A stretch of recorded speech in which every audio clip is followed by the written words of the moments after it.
Apa rahasia milioner bisa kaya? Mari kita bahas bersama. 1. Tentukan tujuan finansial. Menentukan tujuan finansial yang jelas dan spesifik sangat penting untuk mencapai kesuksesan finansial. Tujuan finansial dapat berupa membeli rumah atau mobil, menabung untuk pendidikan atau pensiun, membayar hutang atau meningkatkan skor kredit, meningkatkan pendapatan atau kekayaan. Dengan menentukan tujuan finansial yang jelas, kamu dapat memfokuskan upaya dan sumber daya untuk mencapainya. 2. Pintar mengelola keuangan. Mengelola keuangan dengan baik adalah kunci untuk mencapai tujuan finansial. Berikut beberapa tips untuk mengelola keuangan dengan baik. Buat anggaran yang realistis dan sesuai dengan kebutuhan dan tujuan finansial. Prioritaskan kebutuhan pokok seperti makanan, tempat tinggal, dan transportasi. Hindari hutang yang tidak perlu dan bayar hutang yang sudah ada secepat mungkin. Simpan dan investasikan sebagian dari pendapatan untuk mencapai tujuan finansial. Metode 50-30-20. Metode 50-30-20 adalah cara untuk mengalokasikan pendapatan yang efektif. Berikut cara mengalokasikan pendapatan dengan metode ini. 50% untuk kebutuhan pokok, alokasikan sebagian besar pendapatan untuk biaya hidup sehari-hari seperti makanan, tempat tinggal, dan transportasi. 30% untuk keinginan, sisihkan sebagian untuk keinginan yang tidak esensial seperti hiburan, liburan, atau hobi. 20% untuk tabungan dan investasi, alokasikan sebagian untuk masa depan seperti tabungan, investasi, atau pembayaran hutang. Contoh sederhananya seperti ini, misalkan kamu memiliki pendapatan bulanan sebesar 5 juta rupiah. Berikut cara mengalokasikan pendapatan dengan metode 50-30-20. 50% untuk kebutuhan pokok, Rp2.500.000, 50% dari 5 juta rupiah. Biaya hidup sehari-hari seperti makanan, tempat tinggal, dan transportasi. Biaya utilitas seperti listrik, air, dan internet. 30% untuk keinginan, Rp1.500.000, 30% dari 5 juta rupiah. Hiburan seperti bioskop, konser, atau liburan.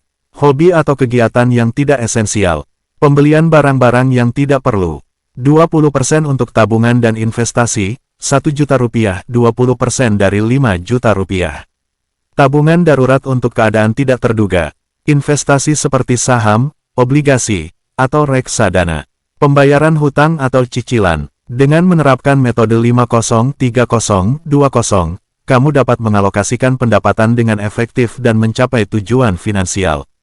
Namun, perlu diingat bahwa proporsi 50-30-20 dapat disesuaikan dengan kebutuhan dan tujuan individu.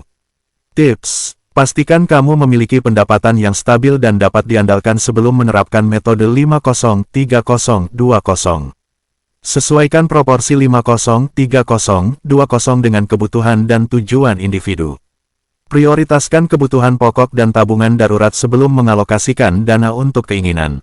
Tinjau dan sesuaikan anggaran secara teratur untuk memastikan bahwa kamu tetap pada jalur yang tepat. 3. Mulai investasi dari sekarang. Investasi dapat membantu meningkatkan kekayaan dari waktu ke waktu. Berikut beberapa tips untuk memulai investasi. Pilih instrumen investasi yang sesuai. Pilih instrumen investasi yang sesuai dengan toleransi risiko dan tujuan finansial. Mulai dengan jumlah kecil dan secara bertahap meningkatkan investasi. Diversifikasi investasi untuk mengurangi risiko. 4. Cari pemasukan tambahan. Meningkatkan pendapatan dengan mencari pekerjaan sampingan atau memanfaatkan keterampilan dapat membantu mencapai tujuan finansial lebih cepat. Berikut beberapa cara untuk mencari pemasukan tambahan. Pekerjaan sampingan, cari pekerjaan sampingan yang sesuai dengan keterampilan dan minat. Freelance, menawarkan jasa freelance untuk meningkatkan pendapatan. Menjual produk online atau offline untuk meningkatkan pendapatan. 5. Proteksi diri dan aset. Memiliki asuransi kesehatan, jiwa, atau aset dapat membantu melindungi dari risiko yang tidak terduga dan menjaga kestabilan keuangan. Berikut beberapa tips untuk melindungi diri dan aset. Asuransi kesehatan, memiliki asuransi kesehatan untuk melindungi dari biaya medis yang tidak terduga. Asuransi jiwa, memiliki asuransi jiwa untuk melindungi keluarga dari kehilangan pendapatan. Asuransi aset, memiliki asuransi aset untuk melindungi dari kerugian atau kerusakan aset. Dengan menerapkan strategi dan kebiasaan tersebut, seseorang dapat meningkatkan peluang untuk mencapai tujuan finansial dan menjadi kaya. Kalau dari kalian ada saran ingin bahas tentang apa lagi, tinggal komentar aja ya.